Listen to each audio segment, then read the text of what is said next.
Koppal medical ಕಾಲೇಜಿನ ಬೋಧಕ ಆಸ್ಪತ್ರೆ ಹಲವಾರು ವರ್ಷಗಳ ನಂತರ ಪೂರ್ಣಗೊಂಡು ಉದ್ಘಾಟನೆಗೆ ಸಿದ್ಧವಾಗಿ ನಿಂತಿದೆ. ಆದರೆ ಇದು ಇನ್ನೂ ಉದ್ಘಾಟನೆಗೊಳ್ಳದೇ ಇರೋದು ತುಂಬ ನಿರಾಶಾದಾಯಕ.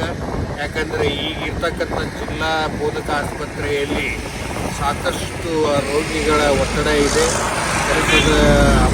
ಕೆಲಸದ ಒತ್ತಡವೂ ಇದೆ.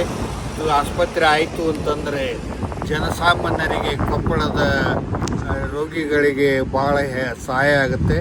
ಆದ ಕಾರಣ ಆದಷ್ಟು ಇದನ್ನು ಬೇಗ ಉದ್ಘಾಟನೆ ಮಾಡಬೇಕು ಅಂತೇಳಿ ಕೇಳ್ಕೊಳ್ತಾ ಇದ್ದೇನೆ. ಯಾವ ಕಾರಣಕ್ಕಾಗಿ ಕಾಯ್ತಾ ಇದ್ದಾರೋ ಗೊತ್ತಿಲ್ಲ, ಆದರೆ ನಾವು ಮಾತ್ರ ಸಾಮಾನ್ಯರು ಮಾತ್ರ ಜಾತಕ ಪಕ್ಷಿಯಂತೆ ಇದಕ್ಕಾಗಿ ಕಾಯ್ತಾ ಇದ್ದೇವೆ. ಆದಷ್ಟು ಬೇಗ ಕಾಲೇಜಿನ ಬೋಧಕ ಆಸ್ಪತ್ರೆ ಉದ್ಘಾಟನೆಗೊಳ್ಳಲಿ ಎಂದು ಒತ್ತಾಯಿಸ್ತಾ ಇದ್ದೇನೆ.